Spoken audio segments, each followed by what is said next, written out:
Sir, I'm going to have to ask you to leave. This goddamn podcasting business clearly is not for you.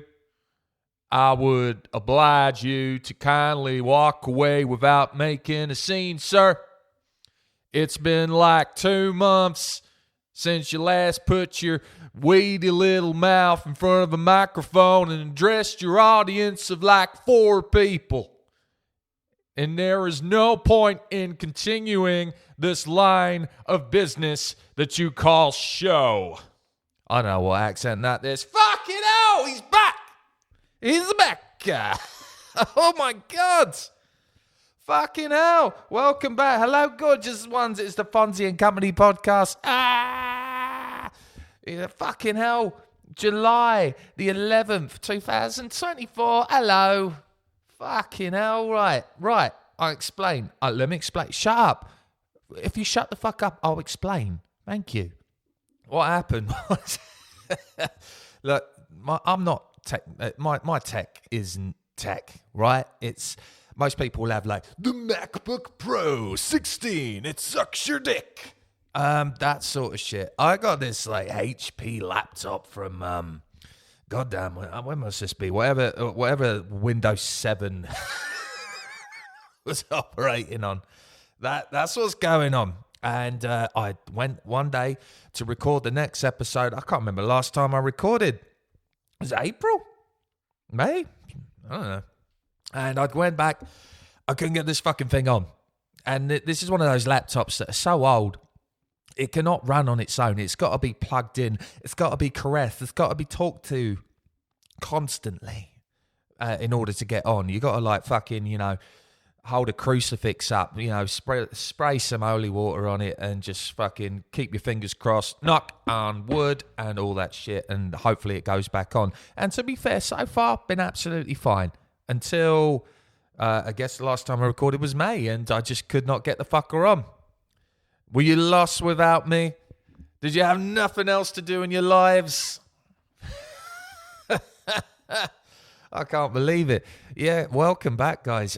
There is so much has happened in the space of a couple months, and I got to talk you through it. But first, I do want to apologise. And even the mic's fucking falling off. This is. Oh God! Hold on. Hey, this is how long it's been. I unscrewed everything and put it back on. Hold on. You see that noise? And the fact I'm going from left to right, that is me screwing the mic back on. I'm a mess. Oh my God. Anyway, yeah, the reason I was gone was the laptop. And and since that time, basically, guys, Fonzy Company is just going to go in on a full fucking hiatus. I'm too fucking busy. I'm too depressed to just wake up and pick up the guitar and go, oh, what other fucking combination of chords haven't been used yet? Oh, wait, all of them. Oh, but no, you could just like sample someone else's song and basically do something else like that. Yeah, I could do.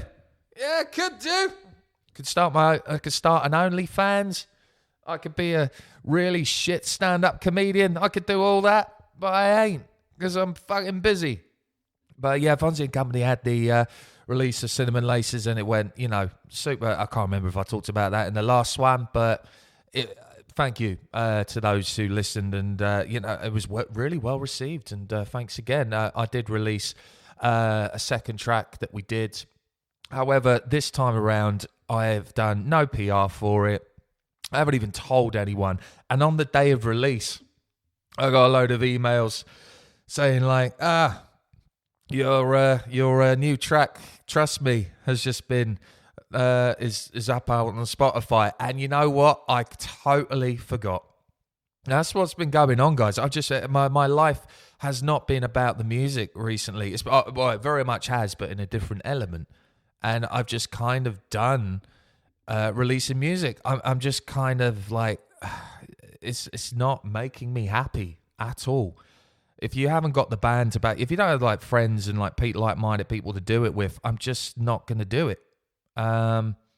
which really blows. But you know what? Fuck it. You weren't listening anyway.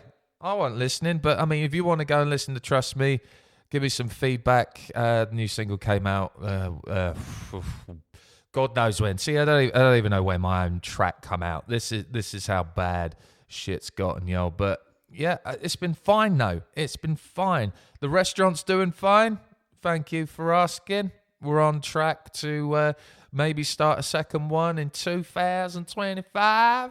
That's gonna be cool. Yeah. But it hasn't just been all about the restaurant, guys. There's been dramas, there's been stories, there's been heartache, there's been laughs, had some laughs.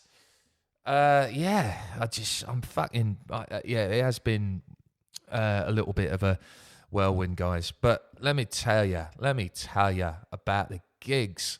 I don't even know when to start because I was trying to think when my next, the next shows. I think I told you guys, I've been gigging. I've been going to gigs. I've been a fan. It's nice to sit on the other side of the stage.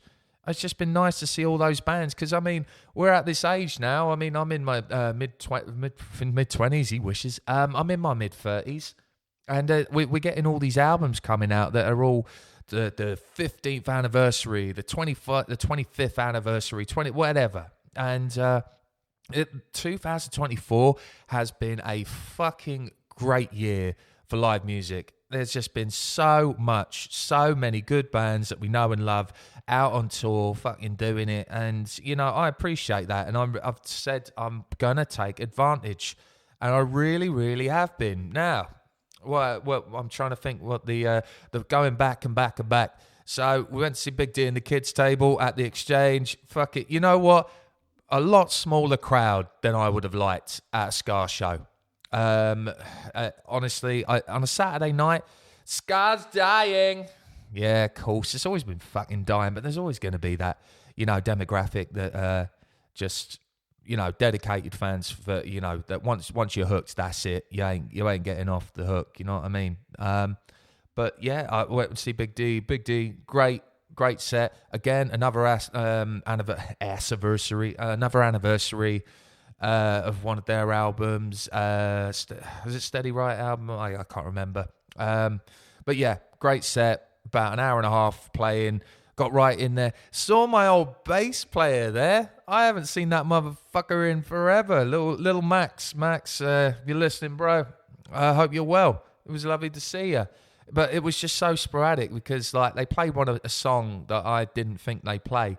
And I was just standing at the back thinking again, I was just going to, vibe, have a little dance, have a little sing. And then they just played a song that I absolutely loved. And I was just straight up the front, fuck it, let's go. Nice skank pit.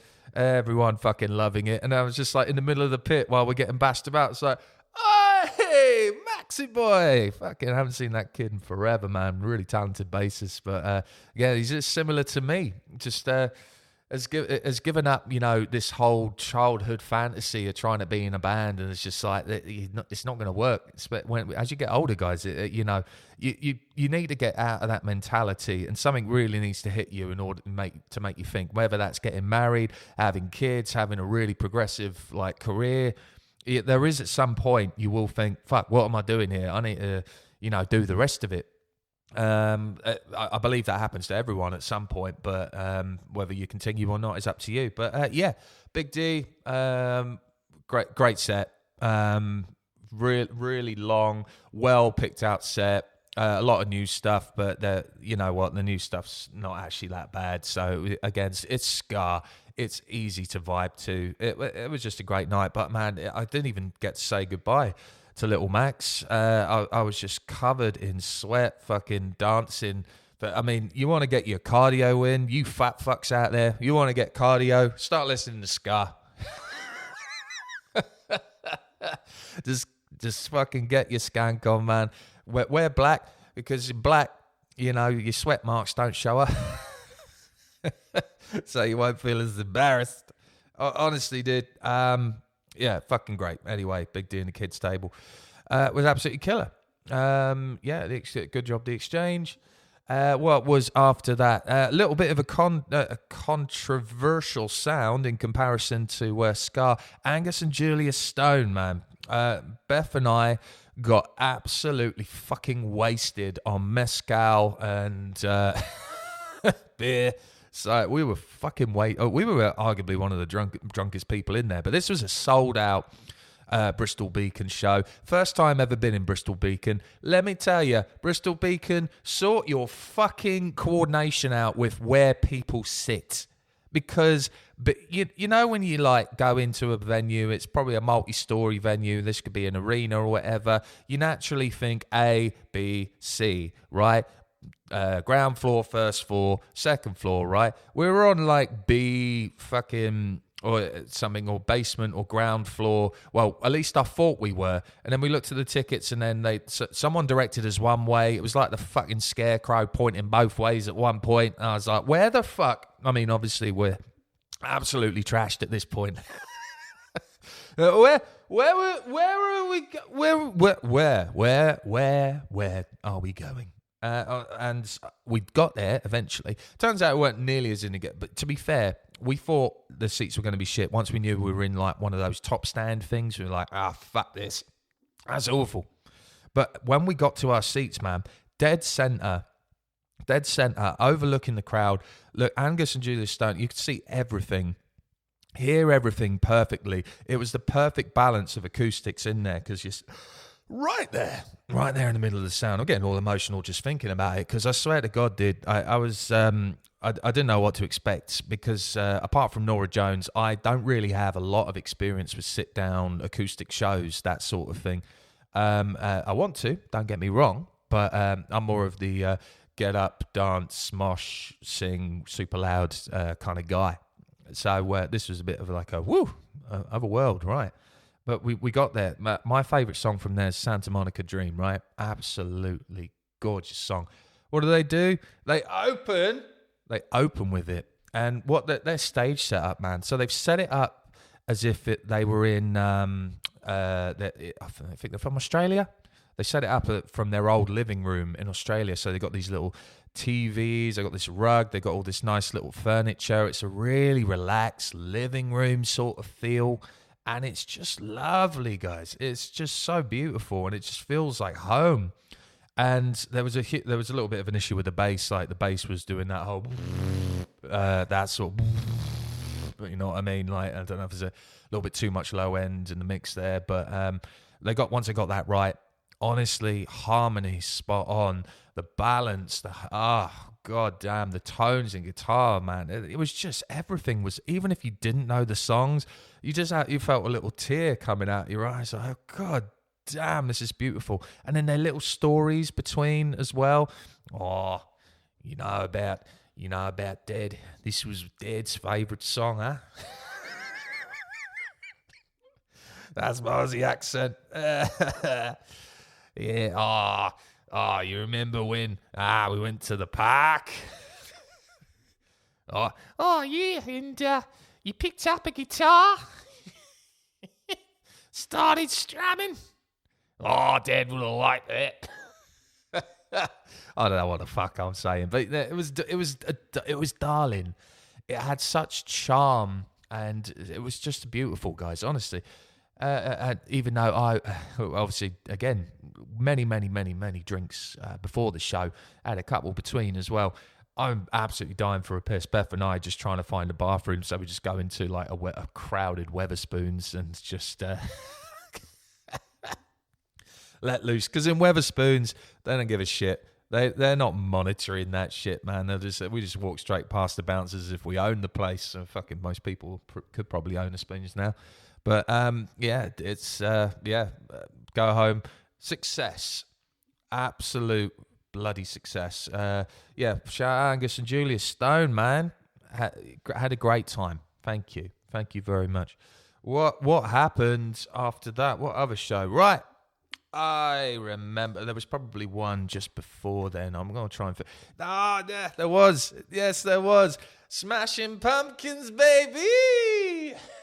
Despite of my rage, I'm still paying $60 a ticket. Yeah, it's Smashing Pumpkins and Weezer, man. Let me tell you, sneaking in whiskey was the best fucking decision I ever made, man. This was my first open air gig in a long time, and all I remember about open air gigs is that they charge a metric fuck ton for their shows. And let me tell you, I was sneaking in hip flask, specifically made out of aluminium, so it can't be picked up on the old metal detectors there. Shoved it right up my arsehole. Not right up my arse, but in my butt area. And it was pissing down with rain. This is in Cardiff Castle, by the way. Very, very, very beautiful. Very, very scenic. Even though it's pissing down with rain, could not have given a shit either way. Just get there, roll up, start the drinks. Like, hey, met up with a few friends a little bit later on. Once they got in, it was a little bit of a slow burn getting in. It was like, so there's an entrance that we could have gone to, and we apparently couldn't go in that entrance. We had to go all the way around the fucking grounds to get in another entrance. That was annoying, but hey ho, it is what it is. Oh, by the way, the Airbnb we got, man, hot tub. That's, I mean, we weren't sleeping in a hot tub, but there was a hot tub in the apartment we were sleeping in. Fuck me, I'm never going to a gig without a hot tub ever again. I'm a hot tub guy now. It was fucking awesome, dudes. Honestly, just so relaxed. And hot tubs, I don't know, you having a hot tub, like how you feel about being in a hot tub when it's sunny. For me, pointless. I think a hot tub has got to be done when it's fucking freezing or raining. To me, that makes the most sense because you don't get the benefits of a hot tub if it's sunny outside. You just feel all like sweaty and gloopy and humid and, you know. But I'll tell you what, a little bit of rain, probably about, 55 degrees. Oh, fuck me. Yeah, I keep saying the American one because my phone seems to be stuck on the Fahrenheit. All right, for the real temperatures, it's probably about like 11 degrees, right? So not hot at all. So this hot tub just before the gig, relaxing, had a couple of cans on the go, was a little offie round the corner, banging. Honestly, had our own music on, brilliant. Walk there, go around the castle, put your whiskey in your butt. Fine. Get in there. The first band was on. I do forget what their name was. Sorry, we only got about halfway through your set and sounded fine. It sounded like a post-rock, sort of thing. I didn't shout home about it. I just thought, all right, that's a band. That is a band. Let's go. Even though we did have the whiskey, I must admit we did go straight to the bar. I seriously, dude, I need to become so content and just, all right with myself, not to, need a drink in my hand in order to enjoy myself, I would love that, but I can't do it right now. I'm still in my mid-30s, so, I'm going to fucking enjoy it. I'm going to have, special occasions. I'm going to go get a bit silly, get a bit swifty. Fucking hell, even saying swifty's old as fuck, even I know that. But yeah, anyway, Weezer came on. Weezer sounds... Okay, Weezer are a great band. Do not get me wrong. They've pioneered through the 90s, nerd rock, whatever you want to call it. They've got a lot more songs, and you think, dude, that they finished their set, and there was still about 3 songs I would have liked to have heard, and this is them pretty much playing their greatest hits. A couple of newbies. They played Beverly Hills. That's where I want to pee. This you won't get this. Brand of amazing comedy anywhere else, guys. But yeah, they played Say It Ain't So. They played Pork and Beans. They played Hash Pipe, Island in the Sun, and of course, the song that everyone wants to hear, fucking Buddy Holly. Me and Beth had a little dance. It was cute, but the sound. Going back to the sound, the drum sounded like farts, dude. The snare drum. Honestly, that was really fucking throwing me off. I don't know if it was the rain, even on the monitors. When you get the big screens in the arena, that was really fucking me off and all. But it was Weezer, so it's just like, when are you gonna fucking get to see Weezer, man? That's just fun. Cute little band, easiest shit in the world. They did a cover of Whole Celebrity Skin. Everyone seemed to be enjoying it, even though it was pissing down with rain. And, these guys from California, like coming into fucking rainy, cold-ass Cardiff, man, wearing their big puffer jackets. And some people are in their vests and T-shirts and shit. And they're like, how are you doing that? Yeah, it's like super cold. Pussy, Rivers is a pussy. It must be difficult to perform in like different climates when you're not used to it, man. So kudos to Weezer. It was fine. The set was fun. Good on him. But then we don't even care. Fucking Smashing Pumpkins. Now, I did not have high expectations for Smashing Pumpkins. The reason being, everyone that I've heard who has seen them has said they are a studio band. They are absolute shite live. And I'm trying to think, and part of me is like, have you actually seen them live, or have you just seen a bunch of YouTube videos and it's just been shitely mixed, yada, yada, yada. And honestly, after seeing this set, I think that it's the latter, man. I think it was a fucking sensational, huge, well-balanced. There wasn't a fucking note out of key. It was just big, broad. The light show was awesome, and everything just made sense, man. Even, again, the songs that you didn't know. Billy Corgan has a whole thing about not playing his hits. Like, he'll say he'll play whatever he wants. He doesn't cater to what fans want to hear.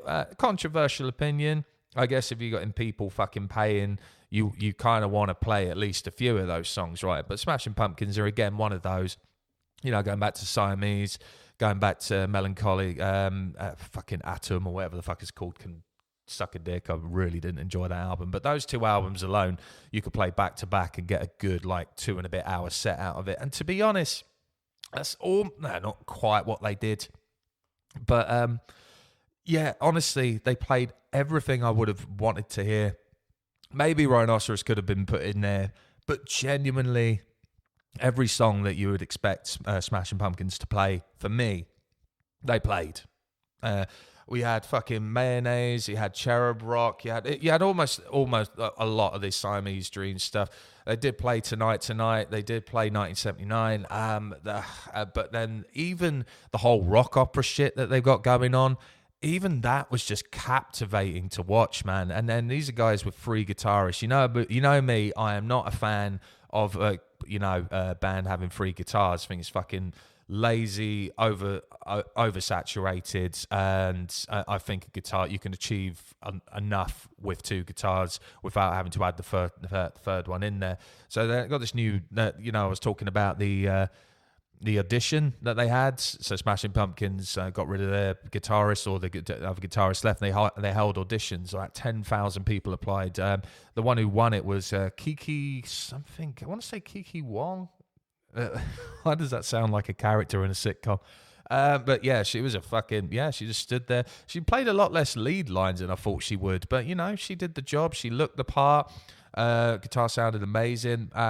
Guys, to round it up, Smashing Pumpkins fucking smashed it, dude. I'm genuinely trying to think whoever said they are not a good live band that they are either Pumpkins had a bad night, or you are just not that much of a Smashing Pumpkins fan. I can imagine people in the crowd looking at them, not being smashed, not knowing a fucking song, being like, oh, yeah, it's a bit boring, isn't it? But man, it's like it's like when you watch the NFL, right?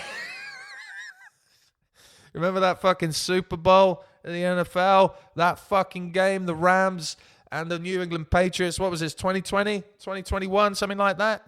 Maybe 2019, anyway, around that. 18-0. That was the most boring fucking game ever. But for NFL fans, you're like, nah, that's not a good means of comparison, man. That was a shite game. But yeah, dude, Pumpkin smashed it, dude. And if you're not a fan, just go fucking listen to it, man. It's the pinnacle of the 90s, man. And yes, I have actually met Billy Corgan once when I was a slightly younger lads ages ago. Me and my wife were trying to find any kind of footage online about when he visited Southampton for a little bit, came through Southampton. I could not find anything. My mum said she did have a picture somewhere, but she is yet to find it, even though she didn't know who Billy Corgan was. I didn't really know who fucking Billy Corgan was either. It was like a little competition thing. It was like a meet and greet thing.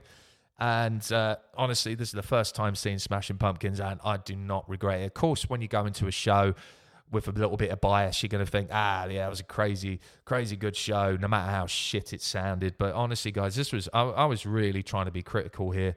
Man, the moment they played Mayonnaise, man, it just sounded so good, man. I don't understand how people shit on him. And you can tell the boys separated from the men, because I tell you, people walking out of it before Pumpkins even came on, you're paying 80 quid a ticket, and you are walking out. I think I paid 120 quid. 2 bands, man, basically. That's crazy.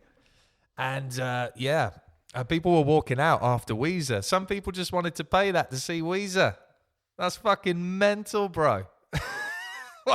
I would be standing there in the fucking rain. Dude, if it was fucking thunderstorms, if it was snowing, if there was a small leopard in the crowd, I'd be fucking, I ain't fucking leaving. I'm not going anywhere, motherfucker. Give me my fucking money back, dude. So, yeah. Fuck that. It was great. Getting out was weird, however. You know, I told you that we couldn't get through that main entrance. That would have been awesome and very convenient. So they basically told everyone to exit through that way. It's like, okay, this makes sense. It's an exit only. Fair enough. You ever try to see fucking 8,000, not 10,000 people try and walk through a small little archway, dude? It's going to be like that fucking football disaster or whatever it was, the Hillsborough disaster or whatever. It was honestly borderline in that. There was a bloke there with a red light, green light. It was like the shittest episode of Squid Games ever. All right. Right when my red light, you don't go, okay? There's only so many arches, okay? When I show my green light, you may go. It was honestly, it was a shit show trying to get out, man. There were people singing along, people having a laugh. But there was some people like barging through the crowd, like thinking, aha, we'll get out faster. Like, what will you fuck? Don't fucking just calm down. The only reason they're doing this is because cunts like you fucking, barging through, get fucked. But yeah, I've got home, another hot tub. Great day, guys, honestly. And it did make me think, fuck me, I want to live in Cardiff, man. I love Cardiff so much. If you have never been to Cardiff, just go, man. It's just vibrant. And you know what? Unlike fucking Bristol, where every fucking storefront is something that sells hippie shit or closed down, Cardiff does none of that. They've got a few little bits here and there. But you know what?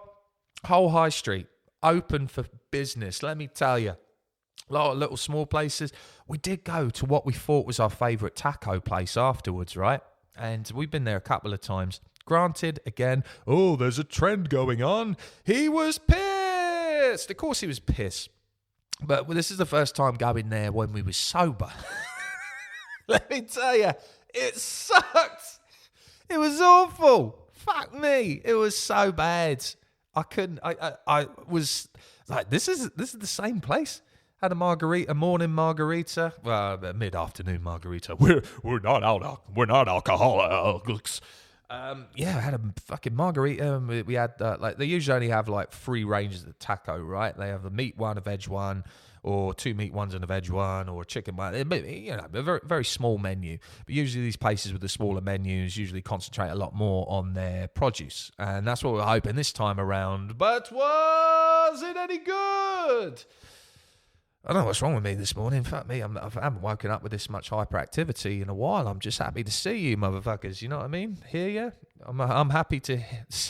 I'm happy to see you. Listen to me, because I'm an egotistical cunt. But yeah, these tacos sucked, man. Should I say the name of the place? No, I won't. I won't do that because I kind of want to buy it out. It was just shop bought crap.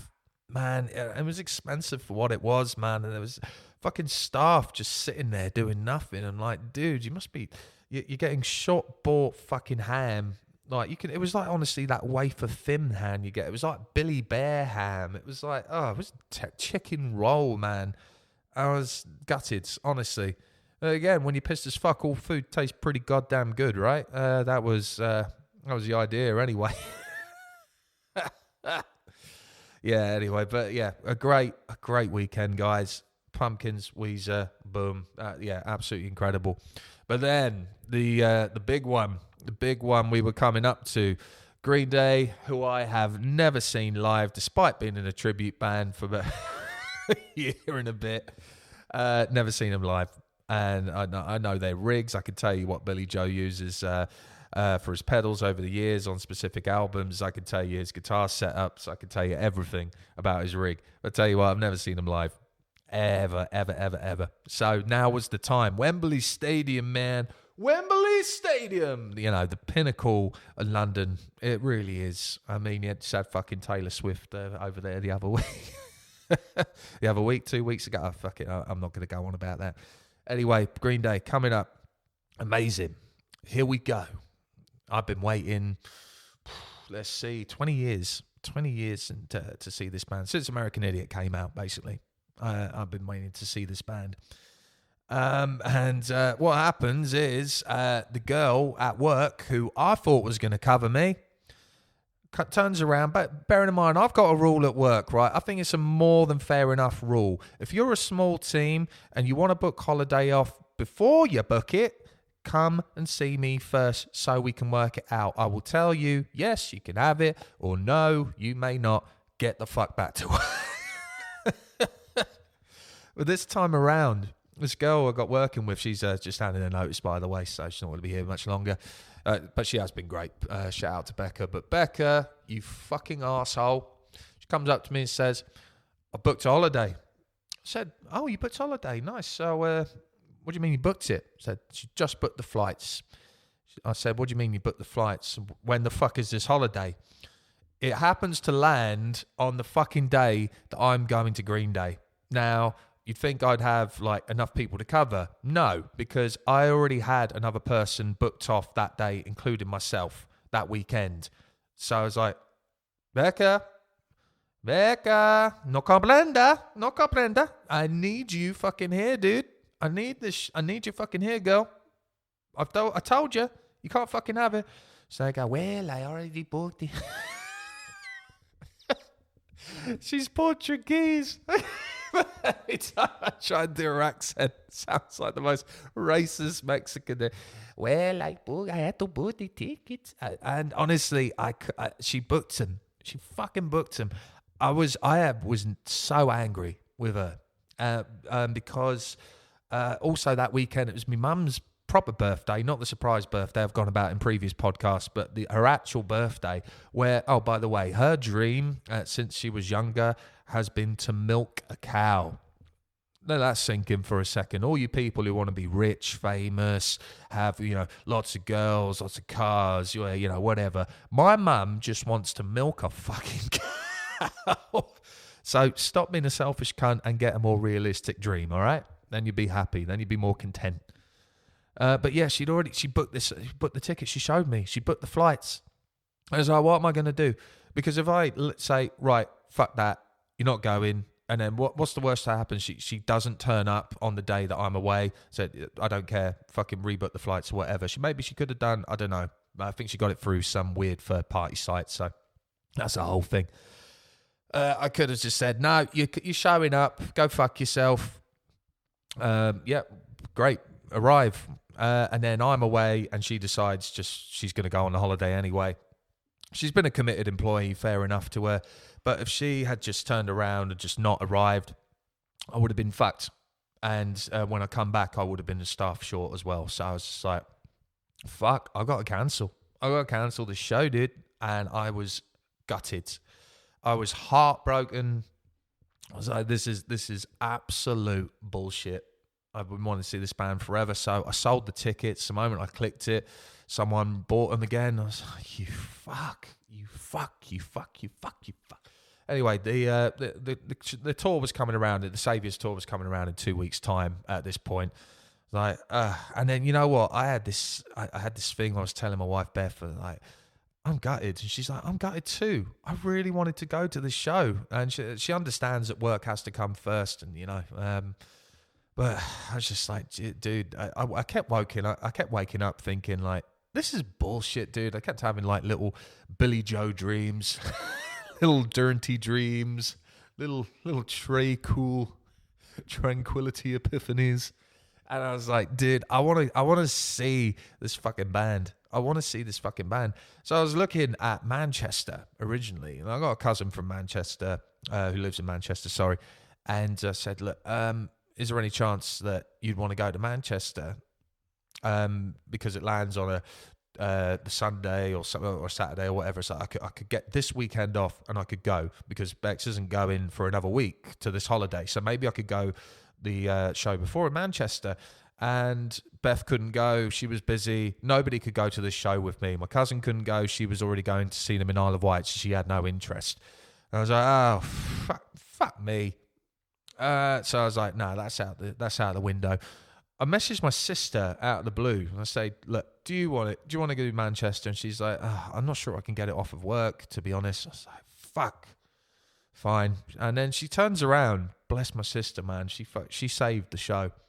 She said, what about Scotland? I laughed in her face, man.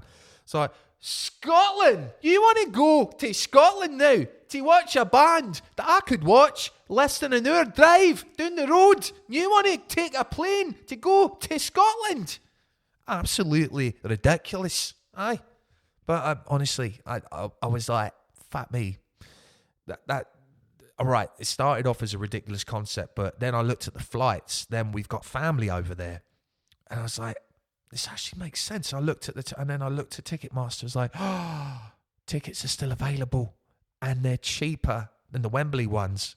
The only big shitter was the support acts were not the support acts I would have wanted. So they in the Wembley show, they had the Hives, they had the Interrupters as well. Two bands I would have fucking gladly danced to and had a great time, even before Green Day came on, honestly. But all they had was Made of Ace and Nothing But Thieves at that show, which is probably why it was a little bit cheaper. But I was like, right, you know what? I phoned my auntie. I was like, Auntie, I think we're going to do this, because this lands at a perfect time where I could actually take it off. My sister can get it off. Beth can get it off. Would you mind if we stayed? And she's like, aye. Aye, you can see me. I'm just on my own. Aye. You can come anytime, aye. You can. Aye, you're my nephew. Aye, you can come. Aye, you're welcome anytime. Shout out to Auntie fucking Liz, man. What a fucking babe. But yeah, we did it. We got on a plane straight over to Paisley. From Paisley to Bella Houston. Paisley's a weird place, by the way. If you want to go to Paisley in Scotland, I wouldn't recommend it. It was funny, man. Just like they have like 90s chavs there, like 90s chavs. And I'm like looking around, they got fucking Juicy on the butt, those clothing lines with Juicy on the arse or whatever. And they're on the bus and they're fucking vaping on the bus, and they're like scratching their little fucking like tags onto the back of the seats. Aye, call me for a shag. No, you're a pedo. I was like, Jesus Christ, man. Like, people still talk like that. That's amazing. Fucking kudos to keeping it real, dude. But anyway, Paisley to Bella Houston, man. Again, as is tradition, going to Glasgow before we set off to the show. Fucking, you know what we found? My favourite cider of all time. And you can get it elsewhere in the parts of the UK. But Fistley Cross, man. Fistley Cross is a whiskey aged cider. You can get it's mostly distributed in Scotland. And let me tell you guys, it is the perfect balance between oak, sweet, dry, and that fully rounded sparkle that when you just hits your palate, you just feel overwhelmed with just how perfect the balance is. And it fucks. It's a fucking, the ciders the tits did. I'm not gonna lie, it's fucking awesome. But bearing in mind, this cider is about 6.7%. I must have topped off about 8 of those motherfuckers before I went to Bella Houston, man. But we got in a cab. Went straight there. Green Day. Get through, no problem. Didn't have a flask of whiskey this time. Went straight to the bar. Double parked. Nothing But Thieves was playing at the time. I don't really know much about the bands. They're fine. The vocalist has got some chops on him, though. I tell you, got a really decent range. Those high falsettos, he can really project and do a lot of variations with those. Credit to him. And then while we're in the bar, Nothing But Thieves doing a cover of "Where Is My Mind" by the Pixies, man. Fucking mine and Beth's wedding song. So we're having a great time, just having a dance at the bar. Fucking well done. Credit to Nothing But Thieves. That was cool, man. Well done. So what do? We go. You naturally want to find a good spot. So originally we found a spot just to the right of the stage, a little bit far back to the right. I'd say, like, in terms of the stage, we were probably at southeast, right? Southeast of the stage. And let me tell you, the sound was pretty abysmal because we were just coming into the last 2 or 3 songs of Nothing But Thieves. And it was our plan to just go for the longest piss we've ever had in our lives. Just like, right, let's empty the tank now. Let's seriously, even if you don't need to pee, just fucking get it out of you now, because this is going to be a long ass set and Nothing But Thieves aren't even finished yet. So we did that. Nice little, by the way, outside urinals, credit to you. Fucking got guys in, out. Left the portaloos free for the ladies. And great. Straight in and out. Perfect. Much like my sex life, am I right? Straight in and out. Anyway, we went to the fucking show. Standing southeast of the stage. Guys, it sounded awful. It was really crackly, trebly. There was no balance in the mix. There was nothing. And the vocals were almost like a little bit overwhelmingly like over the top in comparison to the instrumentation. And like, Christ, we can't stand here. Like, let's try and move. So we're trying to move. Like, the crowd's starting to really gather at this point. And it was a little bit better. And we're like, all right, you know what? We'll settle here. This is what I have to do. You know what Green Day do when the bunny comes out? Hey, oh, let's go. They got people singing to Bohemian Rhapsody beforehand. Everyone was really digging that. Everyone was having a great fucking sing-along. And unlike Cardiff, Scotland was not raining. I know you'd think Scotland's fucking raining all the time. Let me tell you, it was not. It was not raining. It was lovely. The ground wasn't like too muddy or slippy or soggy or whatever. It was lovely. Like pretty perfect weather for gigging, actually, in my opinion. But yeah, anyway, do the rabbit thing. Hey, ho, let's go. Yeah, great. So you know what? I've watched Green Day footage for years. I've watched all their live stuff on YouTube. I've just been such a big fanboy since I was a nipper. And so what happens is they come out, immediately kick into The American Dream Is Killing Me on the new Saviors album. Again, Saviors, what a savior of a fucking album for their career, ironically, because those last fucking 4 albums, man, have not been good. Anyway, from the Catholic Revolution to Uno Dos Tres, 21st Century Breakdown had its moments, which was fine, but even Father of All Motherfuckers, oh God, man, like they have released some absolute shite. Not every band's perfect, but there has been a rotten run, and Saviors has brought it back for them. Credit to them. American Dream's Killing Me. And it's like, I know what the song is, but the sound, man. It was, I mean, like, so I was saying to Beth, oh, you know what? They'll correct it. It's okay. It's Green Day. The sound guy must be working on it. You know, in a song or two, you know, that's just what happens. You know, you play your first song and you just, you know, pull a couple of dials, do what you can. So this was obviously Dookie's anniversary as well, 30th anniversary of Dookie. So straight after The American Dream Is Killing Me, Burnout, dude, straight in. I drink, but I don't care no more. Straight into that. And I'm like, yeah, big inflatable comes out with the Dookie, the big atomic bomb blast in the middle. Fucking great. You know what? The sound still sucks ass, dude. The sound is still bullshit. And you know what? I'm so in my own element here, right? Because I'm like, right, I'm here. I don't care. It's Green Day. I don't care if the sound is shit. And my wife, bless her, she's like, darling, like, this doesn't sound good. I was like, no, shut up. You don't sound good. I was really trying to fucking like bury it between, I was like, no, it's great. Shut up. And honestly, we had a little like mini like petty, not argument. We were just like, I'm just like, no, I don't care. Like, there's nowhere to move anyway. We can't do anything about it. It's fine. So my sister, bless her, she's a fucking hardcore. She's like, come on. Look, moves us a little bit to the left, couldn't move anywhere, sounded still awful. So I went, right, fuck this. I didn't part the crowd necessarily. I just took the gaps. You know what I mean? Like when people were like keeping themselves a distance, I was like, yeah, right, I'm filling in the gaps here. So we move a good like 20 meters into the middle, like more center stage, right? So we're dead south, dead looking at them. Fuck me, what an improvement. It was immediately apparent. Like, well, I don't know where it was, the speaker placement, their choice of rig. I have no idea it's amazing what you can do when you're just at that right pinnacle where the speakers are meeting. Honestly, and then they're kicking into oh god, what are they kicking into? The Chump at that point? Yeah, maybe Chump at that point. And honestly, and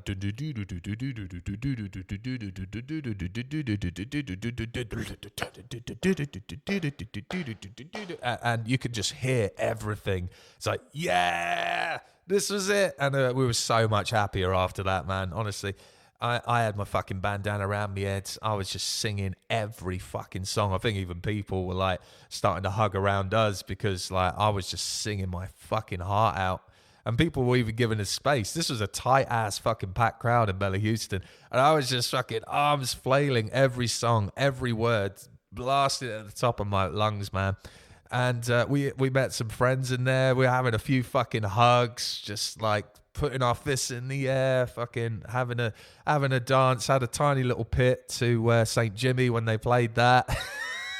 Like the crappiest pit ever, but it was so that fucking arm flailing that you do in line dancing, like yeah.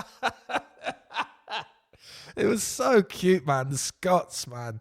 I want to move back to my home country, man. Even though born and raised in London, but I always feel at home when I'm in Scotland. It doesn't really matter where it is. Even the wee pedo kids in Paisley, like, couldn't give a shit. Honestly, it's just as part of its charm, man. It was just gorgeous. They play absolutely everything on American Idiot, a few more of the Saviour's stuff, finished with Bobby Socks, and then of course Time of Your Life. They bought that kid on for Dilemma. This kid had bought like a fucking, I swear to God, this poster was probably about like 14 feet long, and it said I can play Dilemma on guitar. And Billy spotted him and he brought him up to play Dilemma. Oh, man. I got to give credit, man. That Billy made that kid's dream come true. They brought someone up for Know Your Enemy, but it was only literally for like 5 lines. And that's cute as well. But like to just play on stage with Green Day, man, that was always like my dream. Like that would ever happen. But I was too much enjoying it. My sister wanted to bring a picture saying, "Oh, Fonzy can play Jesus of Suburbia." And forth. Like, dude, I've had like 7 or 8 fucking ciders and like 3 double mixers at this point. Like, you fucking, I'm the son of rage and love. Jesus of Burbia. There's bourbon? No, Burbia. I just enjoyed it, man. Honestly, Bella Houston, you rocked. You fucking killed it. I was very happy. There was such great fans. I tell you what, though, my sister, she's a very outspoken girl. Flo, she's Aunt Flo. Aunt Flo's in town. Flo, Florence, Floss, whatever you want to call her. Flo, so I had this fucking guy, this ponytail, glasses, hoodie too big for his fucking shoulders, smelly fucking cunt. When people get their phones out in concerts, right? And, some rock stars have got the the balls to say, put your fucking phone away, even though like these people are paid money to go and see them. Like there's some people, rock stars, that will go, put your fucking phone away. What the fuck's wrong with you, man? There's people trying to watch the show, and there's people, you know, what are you going to do? Show your tinny little footage to your tinny little friends? You're going to go, oh, you're going to put it on YouTube, are you? You fucking tool. Fuck you. I hate those motherfuckers. Let me tell you, this ponytail cunt was in front of my sister the entire time. I swear to God, not one point his phone did not go down. It was about 2 hours of him holding up his fucking phone. I'm sorry. There's no situation where you hold up your phone filming a concert for that long. Unless you want to bootleg it, or like, I don't know. I don't understand the point. What are you going to do? Study the game tape? Like on fucking Sky TV, they got the entirety of the Isle of Wight festival. It's like, if you really want to study the game tape, there's a fucking full, mixed, well-produced version of it with multiple camera angles on Sky right now. Why the fuck would you want to watch it from your own phone? I don't get that. Just live in the moment, and then I will always have that memory. You will never have the memory, because your memory is going to be of a fucking little big red dot saying record, you fucking ponce. And my sister, leaned over to this guy and said, oh, it was really great to watch the concert through your phone, you fucking cunt. And the guy, Scottish guy, obviously, no, well, this is for my kids. They're both ill, and I was recording it for my kids, so wind your neck in. It's like, you're recording it for both your kids. So let's get this straight. You bought fucking, tickets for your kids, and they both happen to be ill, and what you've decided is to record the whole thing.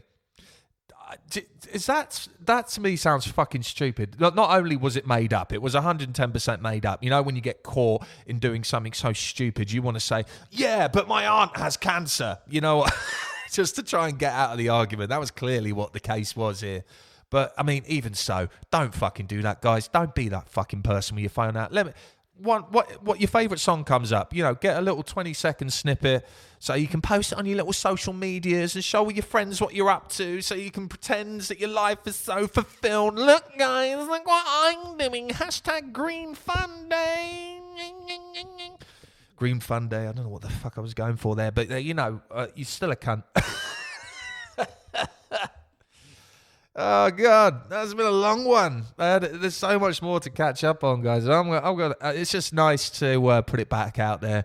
Again, Fonzy and Company, I'm pretty sure, is basically over at this point, guys. But I do enjoy getting into a microphone, especially when my laptop works. I want to put up another project eventually, not necessarily music, but there's some things we're talking about between me and a few producers and things like that we do want to kind of get off the ground, but I think my music days for now are very much grinding to a fucking halt. I've got no interest in trying to get those guys back together again. Again, it's just more of a hassle than it's worth at this point. But I enjoy doing this. I enjoy catching up with you. I don't care. Like, it's just fun for me, and I hope it's as fun for you guys. So nothing to promote. No fucking adverts. No, go fuck yourself, eh? Honestly, just good hearty fucking content, guys. I hope to do a little compilation of Fall Asleep to Fonzy. Fonzy's in your bed. But keep listening to the music, guys. I'm gonna come back hopefully next week if I've got a little bit of time. And yeah, we'll get back into subjects again and stuff. But you know, love ya, leave ya. Mwah, mwah, mwah, mwah, mwah, mwah, mwah, mwah.